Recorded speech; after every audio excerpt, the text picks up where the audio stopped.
I think it's important to understand the context of Marsh. It's a 141-year-old company. It's about $5 billion in revenue, 24,000 employees in 100 countries, 400 offices. So a storied company, a big company. We are dominant in our space.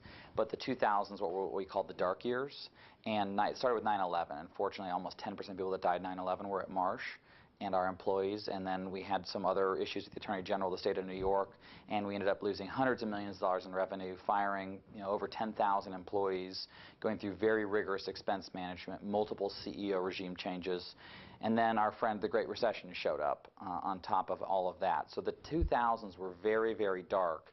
And the situation that I confronted when I joined Marsh is I was brought in to help transform the company, and I was brought in to help grow and to innovate and to collaborate and to develop.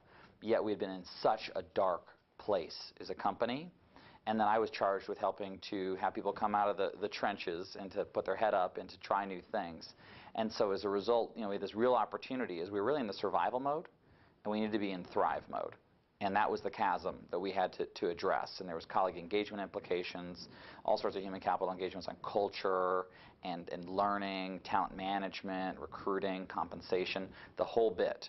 And so what we were faced with is how do we get this company, everyone, it was, the turnaround, the restructuring is all about back to basics, simplicity, don't really innovate, do, simple things, expense management, that discipline. But yeah, what we really needed is people to shift because we had, increased our net operating income significantly. So we were much, much more profitable.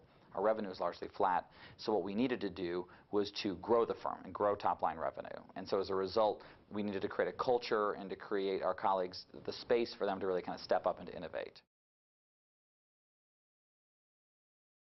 Remember, we got a quote from one of our senior leaders. We did interviews with a third-party consulting firm before a workshop that we did off-site we did. And the quote from the person said, "I'm still mopping up the blood off the floor from all the friends that I had to fire." So if that really captures the sentiment, and that was a person in the top 200 of our company. And so that's the sentiment where we walked into. And so we talk about culture change, that's where we started from. That was the baseline. And this company almost, almost been taken over, all these other things, and yet we had so much there in terms of great people and expertise and tools and platform and distribution. Everything's there.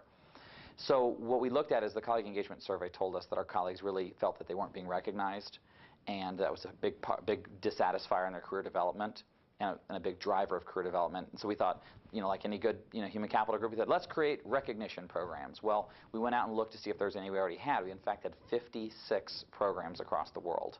The problem was not having a program. The problem was actually using the program. And in fact, underneath that, the root cause, we hadn't aligned with what we valued.